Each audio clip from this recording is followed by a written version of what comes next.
Good morning. My name is Miss Pamela. It's nice to meet you. I understand your name's Brian.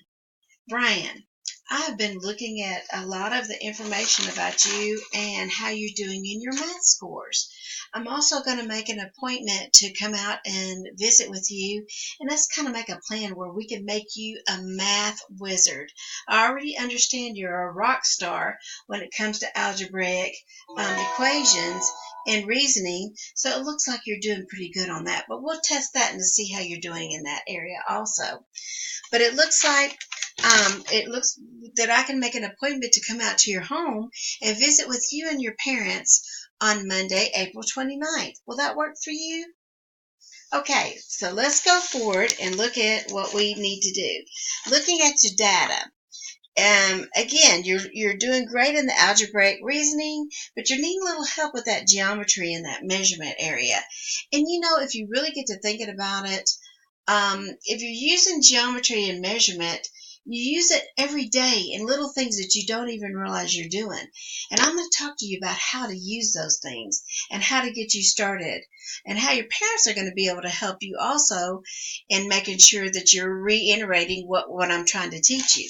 So again, the first thing I'm going to do is when I come out to your home, we're going to make our own clock.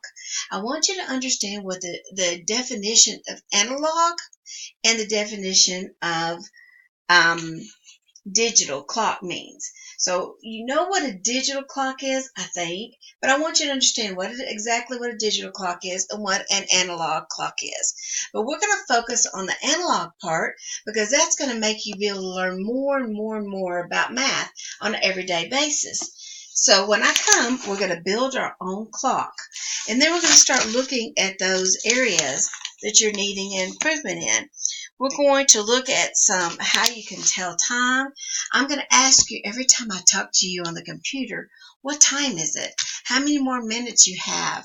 What time is your event that you're going to in the evening? So we can involve time and measurement in everything you do. We're going to tell time to the hour and the half hour, and we're going to use the standard of basically trying to read and write time in a quarter hour and on an analog and digital clock. So you're going to be able to understand what that analog clock says, and by looking at that, I'm hoping that that'll help you in your digital area. I'm a very, very visual learner, so I tend to think that if you can see things, it will help you with time be able to remember and understand those things.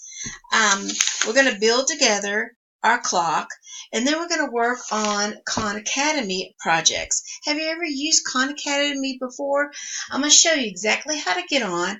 I've already gone into the computer and set up your being able to look at the areas of telling time and the nearest minute and being able to review with it on the computer.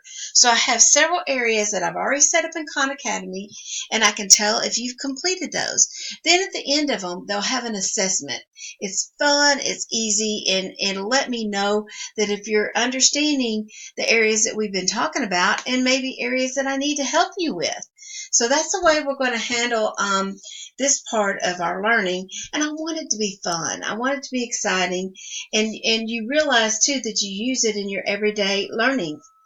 After the assessment, I want to be able to really look at where you're at then on an overall, because I believe that with your in your instructional areas of math, if we can bring up that geometry and that measurement area, that you will be a total math wizard when it comes to your math skills. So let's get started. I'm excited about it, aren't you?